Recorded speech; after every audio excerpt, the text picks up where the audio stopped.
This is the first video of several in this chapter and in other chapters for our class. The way I'm thinking that you can use these videos is kind of as a guide with the textbook. A lot of what I'll cover is content that's in the textbook, although there may be in some weeks information that I add that's not in the textbook, but I think is relevant or important for you to know. You can think of these videos as kind of a supplement to the textbook because I'll be following the content in the textbook mostly. That means that you could watch these before or after you read the chapter. You can use your notes outlines, the ones that I created that you don't have to turn in, but you can fill in while you're reading the book. You could use those with the video as well and with the textbook to kind of fill in what I don't cover in the video.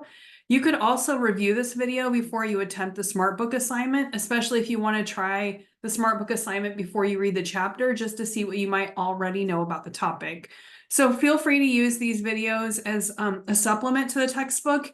And even if you're thinking, oh, well, if it's a supplement, I'll just skip the videos. One thing I will tell you from my past experience with students and from research on how we learn, the more times that you go over content, which could mean reading the textbook, doing the SmartBook assignment, watching these videos, the more it will go into your head, and it will make it much easier when you get to the test to study for the test, because you'll probably remember much more than if you just skip these videos and only work on the textbook or the SmartBook assignments.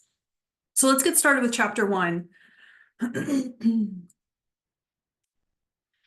Chapter 1 is kind of the basis of this class. It's the pay model that we'll be using and we'll be investigating throughout the class. So let's go through the elements of this pay model, and this will be broken up into several different videos. So I'll just go through a few elements of the textbook chapter for chapter 1 in each of the videos.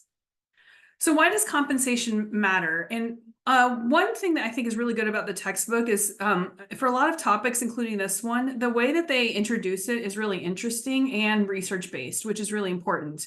So the authors talk about some research that looked at failed and successful companies, and all of these companies paid more than their competitors to their employees. So employees knew they were being paid more generally than other employees in other companies in the same industry. But the failed companies, they had high labor costs because of this, but they didn't really have any corresponding advantages in terms of efficiency, the quality of the products or services they provided, or the customer service they gave their customers or clients, even though they were paying their employees more. So the failure for these companies was the fact that they were paying more, but they weren't necessarily getting more out of their employees that helps them compete in their industry. Successful companies also paid just as high as these failed companies, but they saw higher productivity from their employees than their competitors did from their own employees. And that was kind of that ratio, that difference where they're making more money from their employees than they're paying out, was what helped them be successful. So the takeaway from this research is that how people are paid affects their behavior at work, but it also affects the organization's success, which is why compensation and compensation strategy is a really important part of any business's strategy. There are lots of different stakeholders that care about how employees are compensated. And stakeholders here in the chapter is anyone who's inside or outside of the business that cares about the business itself, whether it succeeds or fails, for example. Some people see compensation as a measure of justice, and a really good example that I would go back to the textbook to understand this point better is with the gender wage gap, the fact that women tend to make less than men, even though they might have similar education and background experience in the same kinds of jobs. So pay matters to a point for happiness, and the latest that I've seen, Gallup does a survey every few years around how much do people get paid until they're not happier by getting paid more. I think it's somewhere around 95,000, the mid 90s right now in the US. Up to that point, every dollar you make more will make you happier. But after that point, you're not really happier because you can buy the things that you need and probably most of the basic wants that you have as well. However, you can still see an increase in what our book's calling life evaluation, where you can make decisions not around money anymore because you're making enough money. So there is some benefit always to getting paid more, though happiness may not be one of those benefits if you're getting paid a lot more than some threshold. We can also see compensation as part of societal equity or justice. And we can see this when we look at like public sector work. The advantage for many, many decades has been that you get really great benefits if you work for the federal or state government. And a lot of private employers used to just pay more, but not necessarily have better benefits. But they've noticed in the last few decades that employees care about these things. And as our book said, many private sector employers spend 42 cents on benefits for every dollar they spend on wages and salaries for their employees. So the benefits is also an important component of compensation. But across the world, we can see differences in compensation because of the labor costs. In some countries, it costs less to live there, but employees are also paid less. But also because productivity can differ across countries based on technology, the skills that their employees have, and that sort of thing. Shareholders or stockholders, they're the same thing. So I might use the terms interchangeably. Also care about how employees are compensated. One reason they care is that if employees, especially in some publicly funded companies, the employees can get stock or are eligible to buy stock at a lower price than the shares cost on the market, and that will affect other stockholders or other shareholders what they have in that company, because there are more people who have stock than if the employees are buying that stock. So they care about that. But another interest that shareholders have is how executives in that company are paid, especially the chief executive officer or CEO. And that's because shareholders can put up proposals for CEO pay, and we've seen those in the last few years in some companies. They also get to elect the board of directors, who kind of oversees the company. They're often not employees of the company, although the CEO could be the chair of the board. But the board, one of their jobs is to approve the CEO's pay. And I pulled out this table, Exhibit 1.3 from the textbook, just to show you how much stock matters for CEOs. So the first two things on this chart are salary and bonuses. So this is the cash that most CEOs get paid. The median CEO in the US was paid, and that was $3.2 million. So that's cash they get on hand, so they can use that to pay for their household expenses and that sort of thing. But the other two things, stock grants and stock option awards, which we can get into more detail on later in the semester, these are stocks or shares that the executive can hold in the company. And you can see that the total here is $8.5 million. So it's a 3-to-1 ratio almost of stock versus cash that CEOs are paid. And the idea is that if you give CEOs more of their compensation in shares, they'll be more concerned about the future of that organization and make more decisions kind of future focused than to make decisions that would benefit them right now but may hurt the company in the long run. Customers can also care, one, because it affects the product or service price that they're paying, especially because compensation is often the single largest operating cost for most businesses. So it depends on what their strategy is, how much they're going to pay their employees, and then how much of that is in the cost of the product or service they offer.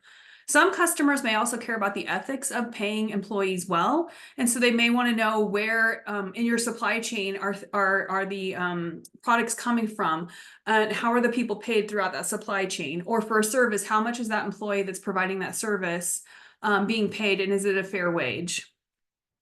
Managers care about compensation because it's an expense they have to manage. And they use it then to influence employee behavior to get employees to do the things they want them to do at work in order to improve the performance of the organization. So you can pay, for example, your employees higher than competitors, which we've already seen. And if you pay them more than competitors, for example, you may expect them to have higher standards in their work. So that can affect compensation, can affect employees' quality of work, their attitude toward customers. A good example, if you want to think about how this matters, is if you think about Walmart versus Target. If you've ever been into Walmart or Target or know anything about them, Walmart generally pays less than Target to their employees. When you go into Walmart, you expect lower prices than you do at Target, but you expect higher quality goods and higher prices at Target. But you can see that too in the way that I think a lot of people think about these companies in terms of customer service. I would say generally Target has a better reputation for better customer service than Walmart, and some of that could be linked to the pay or compensation that their employees get. You also can affect people's willingness to be flexible, learn new skills, and suggest innovations. If they're getting paid well, they think that they can contribute more to that organization. But if employees aren't being paid well, they might unionize or they might take legal action, which is also a concern for managers. So you have to have a balance of paying your employees well, but not so well that you're not really getting the productivity you need out of them to pay for it. And employees can view compensation in many ways, and usually it's more than just one of these ways. They can see it as an exchange between the employer and themselves. They give that employer their skills and their time, and the employer pays the money for what they can do at work. They may see it as an entitlement for being an employee of that company, that this is just part of being an employee. They may see it as an incentive to either take a job or to stay in a job, especially if those incentives change. Maybe employers are starting to pay more to keep employees, for example, especially good employees. And you can also be rewarded for past performance when you performed very well. So employees may see compensation as both an incentive and a reward. And we can see that pay is really important in a lot of different ways, not just from employees, but unions often focus a lot of their negotiations and a lot of their time and effort into wages and benefits for their employees that are in their union. And then we also have a legal framework. We have laws around minimum wage. Some communities have living wage laws. We have laws around overtime pay and non-discrimination regulations that separate out the performance of employees from characteristics about those employees that shouldn't affect performance, but could be used as a way to decide compensation decisions for those employees. So pay can really influence behavior in two ways. And this is the way I want you to think about compensation as motivating employees, or as figuring out what employees are best for the company that you work for or for the jobs that they have. The first is an incentive effect, where you're trying to motivate employees. You're trying to make them persist in really difficult or complex tasks. You want them to keep working for a better future for that organization, to do their job well, to learn more skills so they can do that job better and in more interesting ways into the future. And that's the way that we probably most often think about compensation. But compensation can also be a sorting effect, where we're sorting employees into organizations based on what they value and what those companies value. So if you value being in a competitive organization and are willing to compete, which might mean long hours or learning new skills constantly, you might want to be in an organization that's going to pay more or give bonuses for performance. However, if like work-life balance, for example, is something that you value, you may not be so worried about the paycheck as long as it's a reasonable amount, but you may think more about the benefits that you can get from an organization, like having some flex time. Maybe they have a daycare on premise, that sort of thing. If that is what you care about, then those kinds of compensation can sort employees into organizations that fit their values better.